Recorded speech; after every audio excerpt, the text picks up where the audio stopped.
ಶ್ರೀ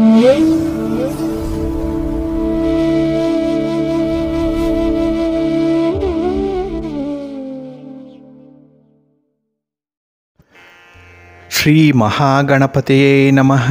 ಶ್ರೀ ಗುರುಭ್ಯೋ ನಮಃ. ಹರಿ ಓಂ. ಸಿರಿಗನ್ನಡ ಸುದ್ದಿವಾಹಿನಿಯ ಸದಭಿಮಾನದ ಸಹೃದಯ ವೀಕ್ಷಕ ಮಹಾಶಯರೇ, ತಮಗೆಲ್ಲರಿಗೂ ಕೂಡ ಸಿರಿಗನ್ನಡ ಸುದ್ದಿವಾಹಿನಿಗೆ ಸ್ವಾಗತ. ದಯಾಮಯನಾದಂಥ ಭಗವಂತನ ಅನುಗ್ರಹ ತಮ್ಮೆಲ್ಲರಿಗೆ ಪ್ರಾಪ್ತಿಯಾಗಲಿ, ತಮ್ಮೆಲ್ಲರ ಜೀವನ ಆರೋಗ್ಯದಾಯಕವಾಗಿರಲಿ, ಸಂತೃಪ್ತಿದಾಯಕವಾಗಿರಲಿ ಎಂದು ಭಗವಂತನಲ್ಲಿ ಪ್ರಾರ್ಥನೆಯನ್ನು ಮಾಡ್ತಾ ಈ ದಿನದ ವಿಶೇಷ ಕಾರ್ಯಕ್ರಮವನ್ನು ನೋಡೋಣ. ಹಾಗೆ ದ್ವಾದಶ ರಾಶಿಯವರ ಗೋಚಾರ ಫಲಗಳು ಹೇಗಿವೆ ಅನ್ನೋದನ್ನು ಕೂಡ ತಿಳಿಯೋಣ ಬನ್ನಿ. ವೀಕ್ಷಕರೇ, ಈ ದಿನ ತಮ್ಮ ಹುಟ್ಟುಹಬ್ಬವನ್ನು ಆಚರಿಸ್ಕೊಳ್ತಾ ಇರುವಂಥ ತಮಗೆಲ್ಲರಿಗೂ ಕೂಡ ಹುಟ್ಟುಹಬ್ಬದ ಶುಭಾಶಯಗಳು. ಹಾಗೆ ಈ ದಿನಾಂಕದಂದು ವಿವಾಹವಾಗಿರುವಂಥ ದಂಪತಿಗಳಿಗೂ ಕೂಡ ವಿವಾಹ ವಾರ್ಷಿಕೋತ್ಸವದ ಶುಭಾಶಯಗಳನ್ನು ಹೇಳ್ತಾ ಭಗವಂತ ತಮಗೆಲ್ಲರಿಗೂ ಕೂಡ ಸಕಲ ಸನ್ಮಂಗಳಗಳನ್ನು ಕರುಣಿಸಲಿ ಅಂತ ಹೇಳಿ ಸಿರಿಗನ್ನಡ ಸುದ್ದಿವಾಹಿನಿಯ ಪರವಾಗಿ ಪ್ರಾರ್ಥಿಸುತ್ತೇನೆ. ಪ್ರೀತಿಯ ವೀಕ್ಷಕ ಬಂಧುಗಳೇ, ಈ ದಿನ 2024 ಸೆಪ್ಟೆಂಬರ್ ತಿಂಗಳ 3ನೇ ತಾರೀಕು ಭೌಮವಾಸರ ಅಂದರೆ ಮಂಗಳವಾರ. ಈ ಮಂಗಳವಾರದ ನಿತ್ಯ ಪಂಚಾಂಗ ಫಲ ಹೇಗಿದೆ ನೋಡೋಣ ಬನ್ನಿ. ಶ್ರೀ ಕ್ರೋಧಿನಾಮ ಸಂವತ್ಸರೆ, ದಕ್ಷಿಣಾಯನೆ, ವರ್ಷ ಋತು, ಭಾದ್ರಪದ ಮಾಸ, ಶುಕ್ಲ ಪಕ್ಷದ ಪಾಡ್ಯದ ತಿಥಿ ಈ ದಿನ ಪೂರ್ತಿ ಇರುತ್ತೆ. ಆದರೆ ಈ ದಿನ ಬೆಳಗ್ಗೆ ಅಮಾವಾಸ್ಯೆಯ ತಿಥಿ 7:27 ಇರಲಿದೆ. ಈ ದಿನದ ನಕ್ಷತ್ರ ಪೂರ್ವ ಫಲ್ಗುಣಿ ನಕ್ಷತ್ರ. ಇದು ಈ ದಿನ ರಾತ್ರಿ 2:30 ಇರಲಿದೆ. ನಂತರ ಉತ್ತರ ಫಲ್ಗುಣಿ ನಕ್ಷತ್ರ ಆರಂಭ ಆಗುತ್ತೆ. ಈ ದಿನದ ಕರ್ಣ ಪೂರ್ವ ಕರ್ಣ ನಾಗವ. ಇದು ಈ ದಿನ ಬೆಳಿಗ್ಗೆ 7:27 ಇರಲಿದೆ. ನಂತರ ಉತ್ತರ ಕರ್ಣ ಕಿಂಸ್ತುಘ್ನ ಆರಂಭ ಆಗುತ್ತೆ. ಈ ದಿನದ ಯೋಗ ಸಿದ್ಧಯೋಗ. ಇದು ಈ ದಿನ ರಾತ್ರಿ 7:04 ಇರಲಿದೆ. ನಂತರ ಸಾಧ್ಯ ಯೋಗ ಆರಂಭ ಆಗುತ್ತೆ. ದಿಕ್ಷೂಲೆ ಉತ್ತರ ದಿಕ್ಕು. ಇನ್ನು ಈ ದಿನ ಸೂರ್ಯ ಇರುವಂಥ ರಾಶಿ ಸಿಂಹ, ಚಂದ್ರ ಇರುವಂಥ ರಾಶಿ ಕೂಡ ಸಿಂಹ. ಏಕೆಂದರೆ ಉದಯ ಕಾಲಕ್ಕೆ ಚಂದ್ರ ಸಿಂಹ ರಾಶಿಯಲ್ಲಿ ಇರ್ತಾನೆ. ಇನ್ನು ಈ ದಿನ ರಾಹುಕಾಲ ಇರುವಂಥ ಸಮಯ ಈ ದಿನ ಅಪರಾಹ್ನ 3:27 ಸಂಜೆ 4:59 ಗುಳಿಕ ಕಾಲ ಈ ದಿನ ಮಧ್ಯಾಹ್ನ 12:22 ಮಧ್ಯಾಹ್ನ 1:54 ಹಾಗೆ ಯಮಗಂಡ ಕಾಲ ಈ ದಿನ ಬೆಳಿಗ್ಗೆ 9:17 ಬೆಳಿಗ್ಗೆ 10:49 ಇರಲಿದೆ. ಇನ್ನು ಈ ದಿನ ದುಷ್ಟ ಮುಹೂರ್ತ ಇರುವಂತಹ ಸಮಯ ಈ ದಿನ ಬೆಳಿಗ್ಗೆ 8:32 ಬೆಳಿಗ್ಗೆ 9:22 ದುಷ್ಟ ಮುಹೂರ್ತದ ಸಮಯ. ಹಾಗಾಗಿ ಈ ಸಮಯದಲ್ಲಿ ಯಾವುದೇ ಪ್ರಯಾಣವನ್ನಾಗಲಿ ಯಾವುದೇ ಶುಭ ಕಾರ್ಯಗಳನ್ನಾಗಲಿ ಆರಂಭ ಮಾಡಬೇಡಿ. ಏಕೆಂದರೆ ನೀವು ಯಾವುದೇ ಕೆಲಸ ಪ್ರಾರಂಭ ಆಗಿದ್ರೆ ಅದರಿಂದ ಬರುವಂತಹ ಫಲಿತಾಂಶಗಳು ಅಷ್ಟೊಂದು ಅನುಕೂಲಕರವಾಗಿ ಇರೋದಿಲ್ಲ. ಆದ್ದರಿಂದಲೇ ಈ ದುಷ್ಟ ಮುಹೂರ್ತವನ್ನು ಅವಾಯ್ಡ್ ಮಾಡುವಂಥದ್ದು ತುಂಬ ಉತ್ತಮ. ಇನ್ನು ಈ ದಿನ ಅಭಿಜಿತ್ ಮುಹೂರ್ತ ಇರುವಂತಹ ಸಮಯ ಈ ದಿನ ಬೆಳಿಗ್ಗೆ 11:54 ಮಧ್ಯಾಹ್ನ 12:45 ಅಭಿಜಿತ್ ಮುಹೂರ್ತ ಇರುವಂತಹ ಸಮಯ. ಇನ್ನು ವಿಶೇಷವಾಗಿ ಈ ದಿನ ಅಮೃತ ಕಾಲ ಇರುವಂತಹ ಸಮಯ ಈ ದಿನ ರಾತ್ರಿ 8 ಗಂಟೆಯಿಂದ ರಾತ್ರಿ 9:47 ಅಮೃತ ಕಾಲದ ಸಮಯ. ಇನ್ನು ಈ ದಿನ ಸೂರ್ಯೋದಯ ಆಗುವಂತಹ ಸಮಯ ಪ್ರಾತಃ ಕಾಲ 6:08 ಸೂರ್ಯಾಸ್ತ ಸಂಜೆ 6:31. ಹಾಗೆ ಈ ದಿನ ವಿಶೇಷವಾಗಿ ಚಂದ್ರನ ಬಲ ಇರುವಂತಹ ರಾಶಿಗಳು ಅಂತ ಹೇಳಿದ್ರೆ ಮಿಥುನ, ಸಿಂಹ, ತುಲಾ, ವೃಶ್ಚಿಕ, ಕುಂಭ ಮತ್ತೆ ಮೀನ. ಈ 6 ರಾಶಿಯವರಿಗೆ ಗೋಚಾರದಲ್ಲಿ ಚಂದ್ರನಿಂದ ಶುಭ ಫಲಗಳ ಯೋಗ ಇರುತ್ತೆ. ಇನ್ನು ಉಳಿದ 6 ರಾಶಿಯವರಿಗೆ ಮಿಶ್ರ ಫಲದ ಯೋಗ ಇರುತ್ತೆ. ಅದನ್ನು ಮುಂದೆ ದ್ವಾದಶ ರಾಶಿಯವರ ಗೋಚಾರ ಫಲಗಳನ್ನು ನೋಡುವಂತಹ ಸಂದರ್ಭದಲ್ಲಿ ಮತ್ತಷ್ಟು ವಿಚಾರಗಳನ್ನು ತಿಳ್ಕೊಳ್ಳೋಣ. ಇನ್ನು ಈ ದಿನದ ಹೊರದ ಅಧಿಪತಿ ಕುಜ. ಕುಜ ಅಂತ ಹೇಳಿದ್ರೆ ಶಕ್ತಿಗೆ, ಅಧಿಕಾರಕ್ಕೆ, ಸಾಹಸಕ್ಕೆ ಕಾರಕನಾಗಿರುವಂಥವನು. ಹಾಗೆ ಈ ಕುಜನನ್ನ ಭೂಮಿಕಾರಕ ಅಂತ ಹೇಳಿ ಕೂಡ ಕರೆಯುವಂಥದ್ದಿದೆ. ಹಾಗಾಗಿ ಈ ಭೂಮಿಗೆ ಸಂಬಂಧಪಟ್ಟಂತಹ ವಿಚಾರಗಳು, ಮನೆ, ಸೈಟು, ಜಮೀನು ಇತ್ಯಾದಿಗಳನ್ನ ಮಾರಾಟ ಮಾಡುವಂಥದ್ದಾಗ್ಲಿ ಖರೀದಿ ಮಾಡುವಂಥದ್ದಾಗ್ಲಿ ತುಂಬಾ ಅನುಕೂಲಕರವಾಗಿರುವಂತಹ ದಿನ. ನಿಮ್ಮ ಪ್ರಯತ್ನಗಳು ಸಫಲವಾಗುವಂತಹ ದಿನ ಇದು. ಹಾಗೆ ಕುಜ ಸ್ಪರ್ಧೆಗೆ ಕಾರಕನಾಗಿರುವಂಥವನು. ಹಾಗಾಗಿ ಈ ದಿನದಲ್ಲಿ ಸ್ಪರ್ಧಾಳುಗಳಿಗೆ, ವಿದ್ಯಾರ್ಥಿಗಳು ವಿಶೇಷವಾಗಿ ಸ್ಪರ್ಧಾತ್ಮಕ ಪರೀಕ್ಷೆಯನ್ನು ಬರೀತಾ ಇರುವಂಥವ್ರಿಗೆ ತುಂಬ ಅನುಕೂಲತೆಗಳಿರುತ್ತೆ. ಹಾಗಾಗಿ ನಿಮ್ಮ ಪ್ರಯತ್ನಕ್ಕೆ ಈ ದಿನ ಒಂದು ಒಳ್ಳೆಯ ಆಶಾಭಾವನೆ ವ್ಯಕ್ತವಾಗುವಂಥದ್ದು ಇದೆ. ಇನ್ನು ಕ್ರೀಡೆಗೆ ತುಂಬಾ ಶುಭಕರವಾಗಿರುವಂತಹ ಸಮಯ. ಹಾಗಾಗಿ ಕ್ರೀಡಾಪಟುಗಳಿಗೂ ಕೂಡ ಈ ದಿನ ವಿಶೇಷವಾದಂತಹ ಅನುಕೂಲತೆಗಳು ಉಂಟಾಗುವಂಥದ್ದು ಇದೆ. ಹಾಗೆ ಈ ಕುಜ ಆಕ್ರಮಣ ಮಾಡುವಂತಹ ಬುದ್ಧಿ ಅಂದ್ರೆ ಸ್ವಲ್ಪ ಅಗ್ರೆಸಿವ್ ನೇಚರ್ ಅನ್ನು ತಂದು ಕೊಡುವಂಥವನು. ಹಾಗಾಗಿನೇ ಈ ದಿನ ಸ್ವಲ್ಪ ವರ್ತನೆಯಲ್ಲೂ ಕೂಡ ವಿಚಿತ್ರವಾಗಿರುವಂತಹ ಸಂದರ್ಭಗಳು ಕೂಡ ಬರುತ್ತೆ. ಹಾಗೆ ಈ ದಿನ ಇರುವಂತಹ ಗುರುಹೋರ ತುಂಬಾ ಚೆನ್ನಾಗಿದೆ. ನೀವು ಯಾವುದೇ ಕೆಲಸ ಕಾರ್ಯಗಳನ್ನ, ನಿಮ್ಮ ಪ್ರಯಾಣವನ್ನ ಗುರುಹೋರದಲ್ಲಿ ಆರಂಭ ಮಾಡಬಹುದು. ಇದು ಈ ದಿನ ಬೆಳಿಗ್ಗೆ 5 ಗಂಟೆ 10 ನಿಮಿಷದಿಂದ ಬೆಳಿಗ್ಗೆ 6 ಗಂಟೆ 8 ನಿಮಿಷದವರೆಗೆ. ಇನ್ನು ಮಧ್ಯಾಹ್ನ 12 ಗಂಟೆ 20 ನಿಮಿಷದಿಂದ ಮಧ್ಯಾಹ್ನ 1 ಗಂಟೆ 22 ನಿಮಿಷದವರೆಗೆ. ಹಾಗೆ ರಾತ್ರಿ 7 ಗಂಟೆ 30 ನಿಮಿಷದಿಂದ ರಾತ್ರಿ 8 ಗಂಟೆ 28 ನಿಮಿಷದವರೆಗೆ ಗುರುಹೋರ ಇರುವಂತಹ ಸಮಯ. ಇದನ್ನು ನೀವು ಅನುಸರಣೆ ಮಾಡಬಹುದು, ಒಳ್ಳೆಯದಾಗತ್ತೆ. ಆದರೆ ಈ ದಿನ ಇರುವಂತಹ ಶನಿ ಹೋರ ಸ್ವಲ್ಪ ನಿಧಾನವಾಗಿ ಕೆಲಸ ಕಾರ್ಯಗಳು ನಡೆಯುವಂತಹ ಸಮಯ. ಅಂದ್ರೆ ಶನಿ ಮಂದಗತಿಯ ಚಲನೆಯನ್ನು ಹೊಂದಿರುವಂಥವನು. ಹಾಗಾಗಿ ನೀವು ಶನಿ ಹೋರಾದಲ್ಲಿ ಯಾವುದಾದ್ರೂ ಕೆಲಸಗಳನ್ನು ಆರಂಭ ಮಾಡಿದ್ರೆ ಅದು ನಿಧಾನವಾಗಿ ನಡೆಯುತ್ತೆ, ಫಲಿತಾಂಶಗಳು ಬೇಗ ಸಿಕ್ಕಲ್ಲ. ಹಾಗಾಗಿ ನಿಮ್ಮ ತಾಳ್ಮೆ ಪರೀಕ್ಷಿಸಲ್ಪಡುವಂತಹ ಸಮಯ ಅಂತ ಹೇಳಿದ್ರೆ ಈ ದಿನ ಇರುವಂತಹ ಶನಿ ಹೋರಾದ ಸಮಯ. ಇದು ಈ ದಿನ ಬೆಳಿಗ್ಗೆ 11 ಗಂಟೆ 18 ನಿಮಿಷದಿಂದ ಮಧ್ಯಾಹ್ನ 12 ಗಂಟೆ 20 ನಿಮಿಷದವರೆಗೆ. ಹಾಗೆ ಸಂಜೆ 6 ಗಂಟೆ 33 ನಿಮಿಷದಿಂದ ರಾತ್ರಿ 7 ಗಂಟೆ 30 ನಿಮಿಷದವರೆಗೆ. ಹಾಗೆ ರಾತ್ರಿ 1 ಗಂಟೆ 18 ನಿಮಿಷದಿಂದ ರಾತ್ರಿ 2 ಗಂಟೆ 16 ನಿಮಿಷದವರೆಗೆ ಶನಿಹೋರ ಇರುವಂತಹ ಸಮಯ. ಇದನ್ನ ಸ್ವಲ್ಪ ಅವಾಯ್ಡ್ ಮಾಡಿ, ಒಳ್ಳೆಯದಾಗುತ್ತೆ. ಆದ್ರೆ ಈ ದಿನ ಇರುವಂತಹ ರವಿಹೋರ ಮಾತ್ರ ತುಂಬಾ ಚೆನ್ನಾಗಿದೆ, ಹೈಲಿ ಬೆನಿಫಿಷಿಯಲ್ ಆಗಿ ಇರುವಂತದ್ದು. ಅದರಲ್ಲೂ ರಾಜಕಾರಣಿಗಳಿಗೆ ಈ ಸಮಯ ಅತ್ಯುತ್ತಮವಾಗಿರುವಂತದ್ದು. ಹಾಗಾಗಿ ನಿಮ್ಮ ಯಾವುದೇ ಚಟುವಟಿಕೆಗಳನ್ನಾಗ್ಲಿ, ನಿಮ್ಮ ಯಾವುದೇ ರೀತಿಯ ಪ್ರಯಾಣಗಳನ್ನಾಗ್ಲಿ ಆರಂಭ ಮಾಡಲಿಕ್ಕೆ ಈ ರವಿಹೋರವನ್ನ ನೀವು ಉಪಯೋಗಿಸಿಕೊಳ್ಬಹುದು. ಹಾಗೆ ರಾಜಕಾರಣಿಗಳನ್ನ ಭೇಟಿ ಮಾಡುವಂಥದ್ದು, ಗಣ್ಯರನ್ನ ಭೇಟಿ ಮಾಡಬೇಕು, ಸರ್ಕಾರದ ಮಟ್ಟದಲ್ಲಿ ಅಧಿಕಾರಿಗಳನ್ನ ಭೇಟಿ ಮಾಡಬೇಕು ಅಂದ್ರೂ ಕೂಡ ಈ ದಿನ ಇರುವಂತಹ ರವಿಹೋರ ಸೂಕ್ತವಾಗಿದೆ. ಇನ್ನು ಸರ್ಕಾರದ ಯಾವುದೇ ಇಲಾಖೆಗಳಲ್ಲಿ ನಿಮ್ಮ ಕೆಲಸ ಕಾರ್ಯಗಳಾಗಬೇಕಿದ್ರೂ ಕೂಡ ಅದನ್ನ ಫಾಲೋ ಅಪ್ ಮಾಡುವಂಥದ್ದನ್ನ ರವಿಹೋರದಲ್ಲಿ ಮಾಡಿ, ಒಳ್ಳೆಯ ಫಲ ಈ ದಿನ ಸಿಕ್ಕತ್ತೆ. ಇದು ಈ ದಿನ ಬೆಳಿಗ್ಗೆ 7 ಗಂಟೆ 10 ನಿಮಿಷದಿಂದ ಬೆಳಿಗ್ಗೆ 8 ಗಂಟೆ 12 ನಿಮಿಷದವರೆಗೆ. ಇನ್ನು ಮಧ್ಯಾಹ್ನ 2 ಗಂಟೆ 24 ನಿಮಿಷದಿಂದ ಮಧ್ಯಾಹ್ನ 3 ಗಂಟೆ 26 ನಿಮಿಷದವರೆಗೆ.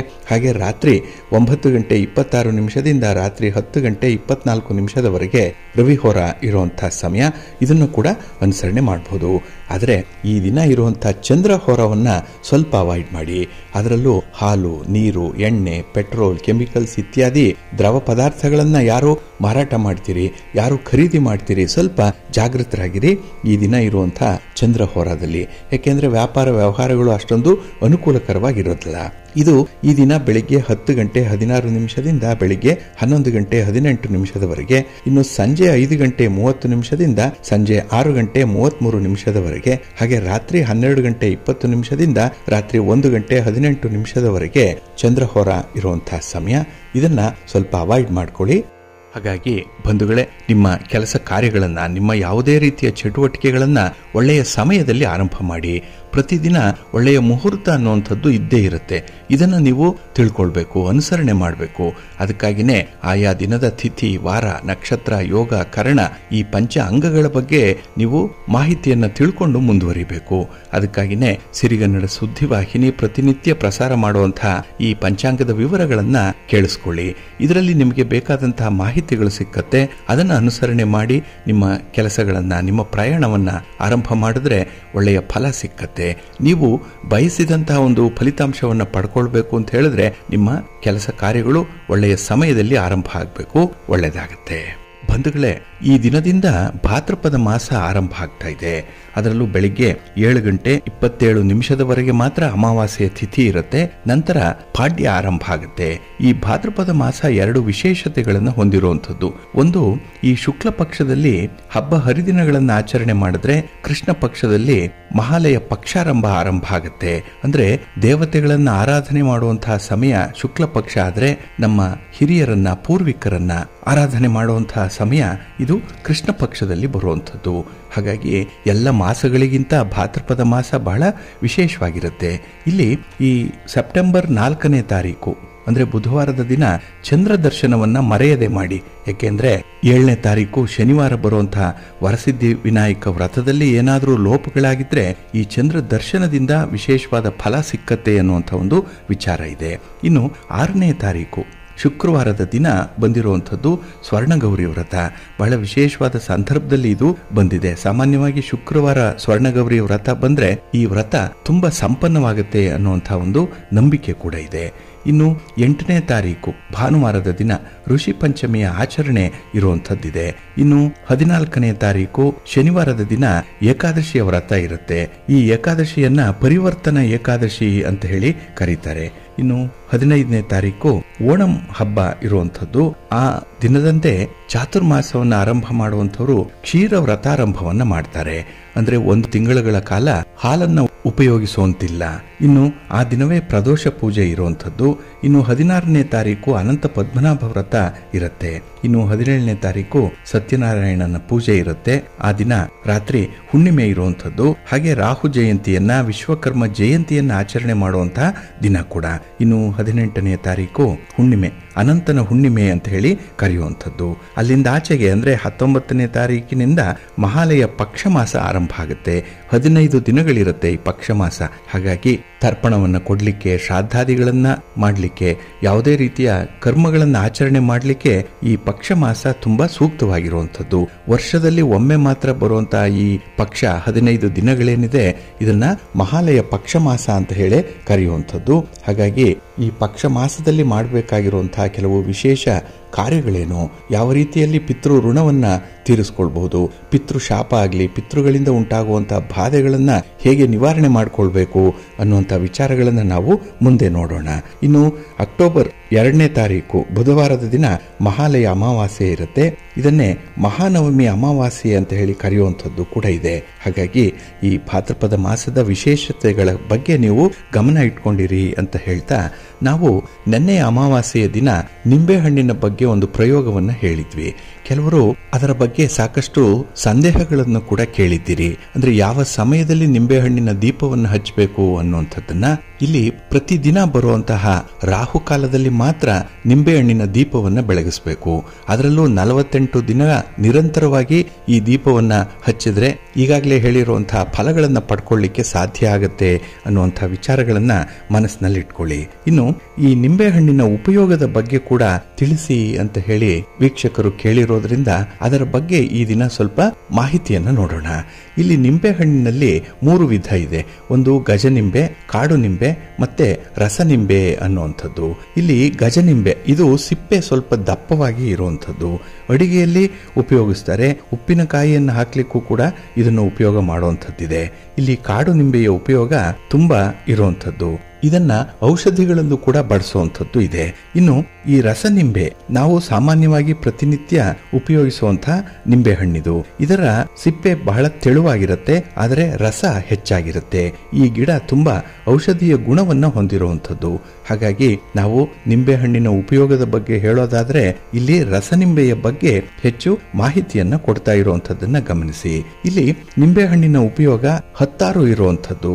ಇಲ್ಲಿ ಉಪ್ಪಿನಕಾಯಿಯಿಂದ ತಂಪು ಪಾನೀಯವನ್ನ ಮಾಡುವಂಥದ್ರಿಂದ ಔಷಧೀಯ ಗುಣಗಳನ್ನು ಹೊಂದಿರುವಂತಹ ನಿಂಬೆಹಣ್ಣನ್ನ ಪ್ರತಿಯೊಬ್ಬರು ಪ್ರತಿ ಮನೆಯಲ್ಲೂ ಪ್ರತಿ ದಿನ ಬಳಸುವಂಥದ್ದನ್ನ ನಾವು ನೋಡಬಹುದು. ಇಲ್ಲಿ ಈ ನಿಂಬೆಹಣ್ಣಿನ ಎಲೆ, ಬೇರು, ಹೂವು, ಎಳೆಕಾಯಿ ಮತ್ತೆ ಹಣ್ಣು ಇವೆಲ್ಲವೂ ಕೂಡ ಔಷಧಿಯ ರೂಪದಲ್ಲಿ ಉಪಯೋಗಿಸಲ್ಪಡುತ್ತೆ.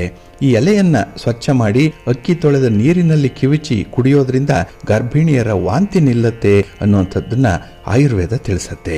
ಇನ್ನು ಈ ನಿಂಬೆಹಣ್ಣಿನ ಹೂವಿನ ಕಷಾಯವನ್ನ ಮಾಡಿ ಕುಡಿಯೋದ್ರಿಂದ ನಂಜು ನಿವಾರಕವಾಗಿ ಇದು ಕೆಲಸ ಮಾಡುತ್ತೆ.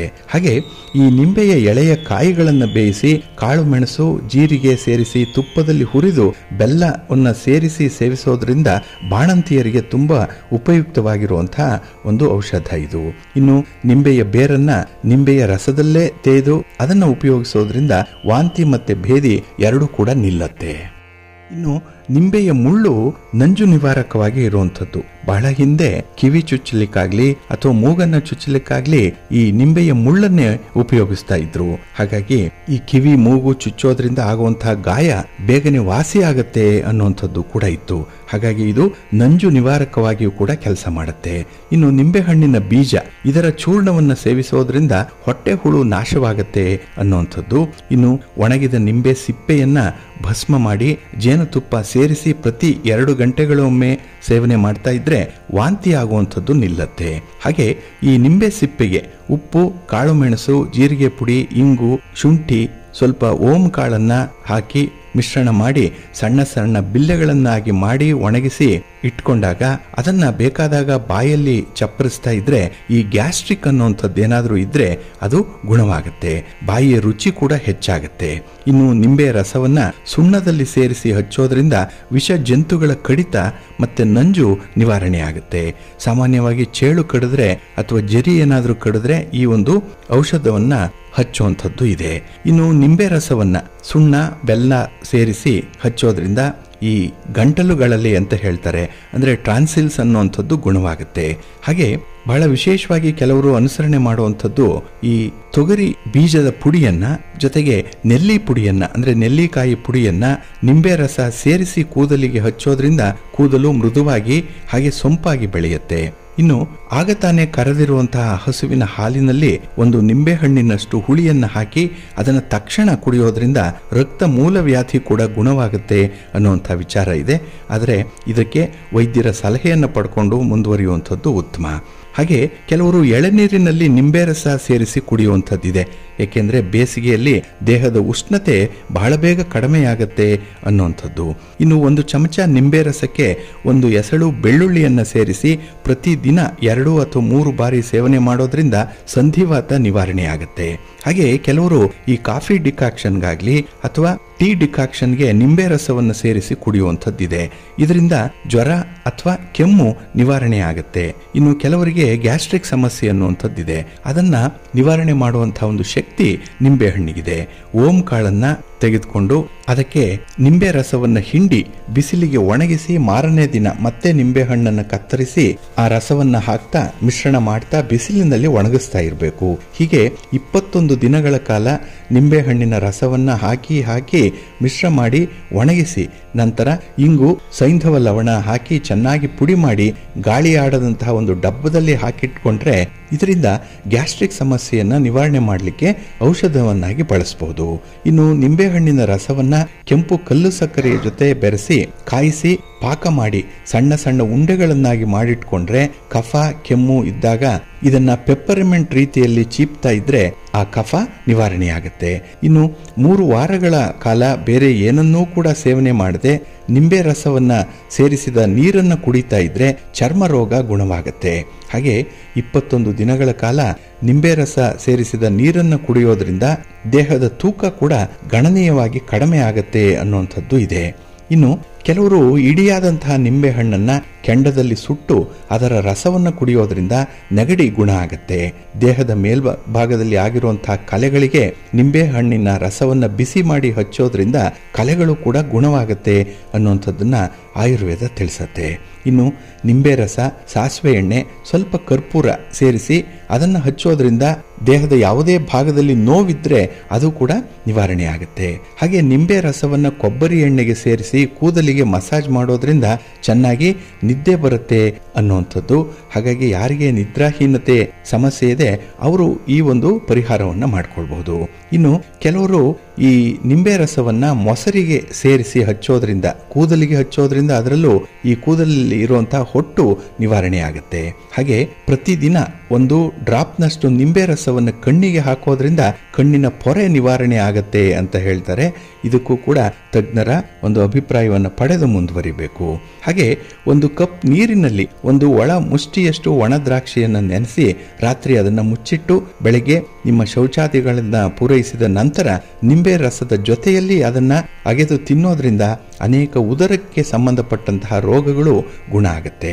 ಇನ್ನು ಕೆಲವರು ಹಾಲಿನ ಕೆನೆಯ ಜೊತೆಯಲ್ಲಿ ನಿಂಬೆ ರಸವನ್ನ ಸೇರಿಸಿ ಚರ್ಮಕ್ಕೆ ದಪ್ಪವಾಗಿ ಹಚ್ಚುತ್ತಾರೆ. ನಂತರ ಅರ್ಧ ಗಂಟೆ ಸಮಯ ಬಿಟ್ಟು ಅದನ್ನು ತೊಳೆಯೋದ್ರಿಂದ ಒಣ ಚರ್ಮದ ಕಾಂತಿ ಹೆಚ್ಚಾಗುತ್ತೆ ಮತ್ತೆ ಚರ್ಮದ ಸುಕ್ಕು ನಿವಾರಣೆ ಆಗತ್ತೆ ಅನ್ನುವಂಥದ್ದು ಇದೆ. ಇನ್ನು ಆಯುರ್ವೇದ ತಜ್ಞರು ಮಾಡುವಂತಹ ಮತ್ತೊಂದು ಔಷಧ ಅಂತ ಹೇಳಿದ್ರೆ ಕಾಚು ಅನ್ನುವಂಥದ್ದು. ಅದನ್ನ ಸೇರಿಸಿ ಇದೊಂದು ಗಿಡಮೂಲಿಕೆ, ಇದನ್ನು ಉಪಯೋಗಿಸಿ ನಿಂಬೆ ರಸದ ಜೊತೆಯಲ್ಲಿ ಔಷಧಿಯನ್ನ ತೆಗೆದುಕೊಳ್ತಾ ಇದ್ರೆ ಸ್ತ್ರೀಯರಿಗೆ ಇರುವಂತಹ ಬಿಳಿಯ ಮುಟ್ಟು ಅಥವಾ ಕೆಂಪು ಮುಟ್ಟು ಎರಡೂ ಕೂಡ ಗುಣವಾಗುತ್ತೆ ಅನ್ನುವಂಥದ್ದು ಇದೆ. ಹಾಗಾಗಿ ಈ ನಿಂಬೆ ಹಣ್ಣಿನ ಉಪಯೋಗಗಳ ಬಗ್ಗೆ ಇನ್ನೂ ಸಾಕಷ್ಟು ಮಾಹಿತಿಗಳು ಕೂಡ ಇದೆ. ಆದರೆ ಈ ನಿಂಬೆ ಹಣ್ಣನ್ನ ವಿಶೇಷವಾಗಿ ಬಳಸುವಂತಹ ಸಂದರ್ಭದಲ್ಲಿ ಕೆಲವು ಮುನ್ನೆಚ್ಚರಿಕೆಗಳನ್ನ ಗಮನಿಸಬೇಕು.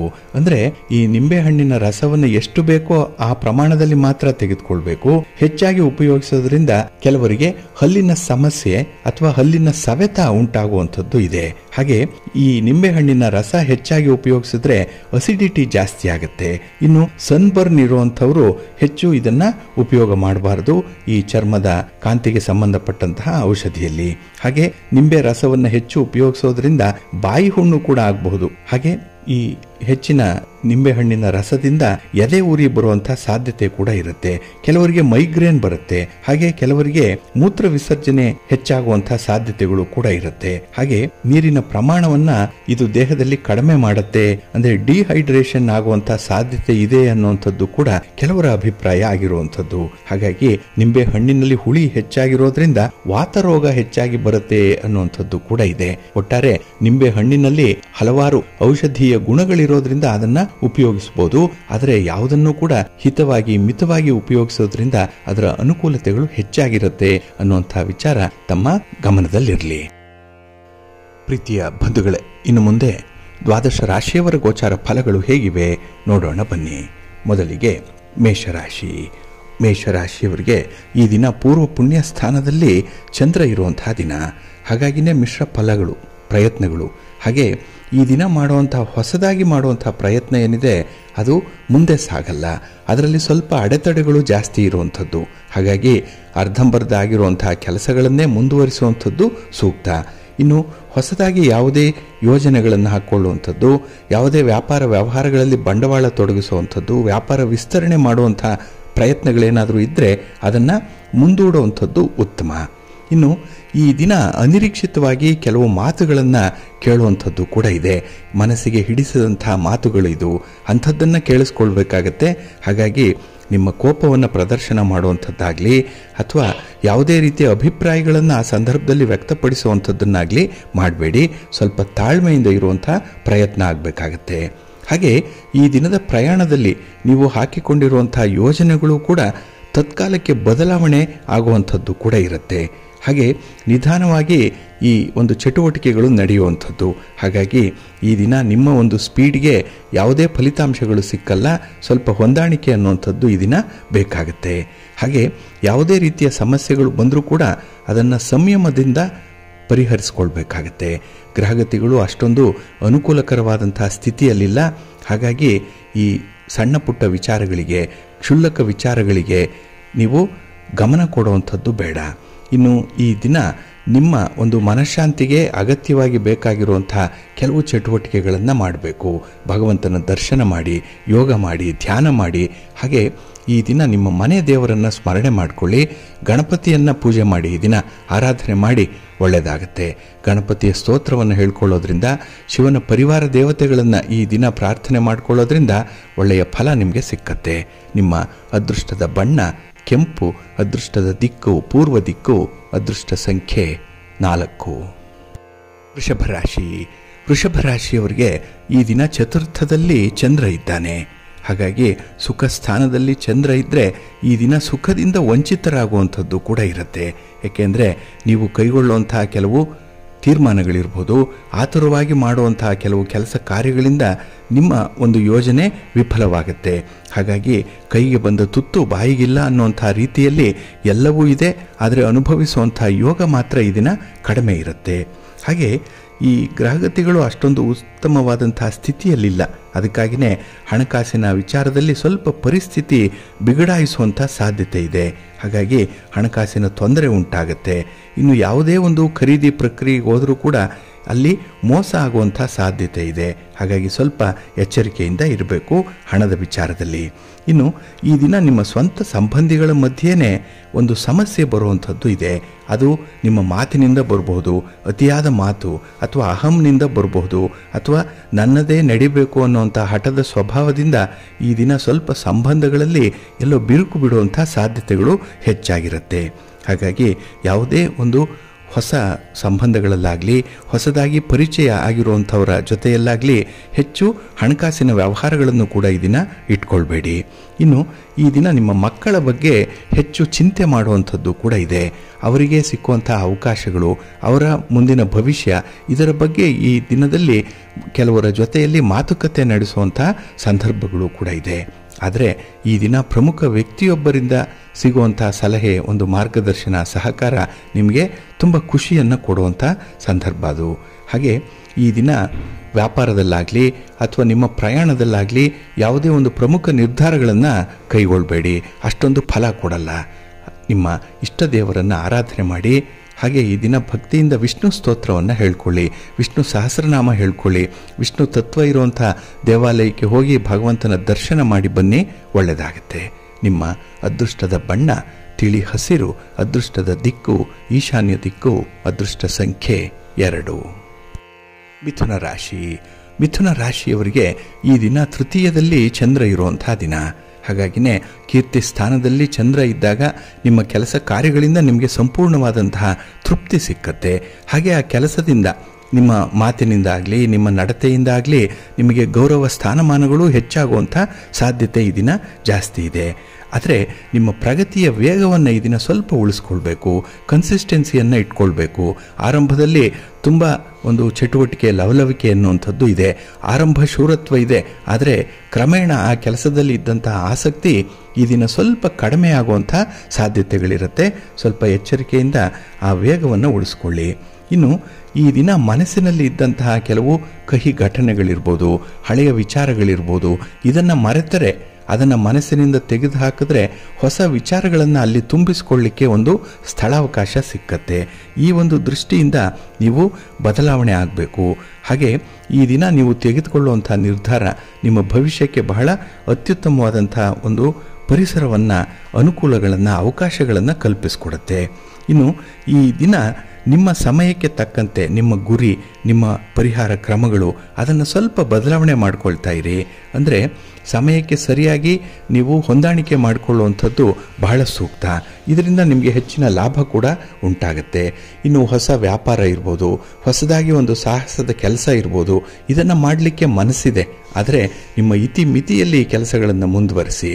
ಹಾಗೆ ಈ ಸ್ಥಿರಾಸ್ತಿಯ ವಿಚಾರವಾಗಿ ನೀವು ಯಾವುದೇ ರೀತಿಯ ಪ್ರಯತ್ನಗಳನ್ನು ಮಾಡಿ, ಮನೆ, ಸೈಟು, ಜಮೀನು ಇತ್ಯಾದಿಗಳನ್ನು ಮಾರಾಟ ಮಾಡುವಂಥದ್ದು, ಖರೀದಿ ಮಾಡುವಂಥ ಒಂದು ಪ್ರಕ್ರಿಯೆ ಇದ್ದರೆ ಇದರಲ್ಲಿ ಈ ದಿನ ನಿಮ್ಮ ಸಂಕಲ್ಪ ಏನಿದೆ ಅಥವಾ ನಿಮ್ಮ ಪ್ರಯತ್ನ ಏನಿದೆ ಮುಂದುವರಿಸಿ, ಒಳ್ಳೆಯ ಫಲ ನಿಮಗೆ ಸಿಕ್ಕತ್ತೆ.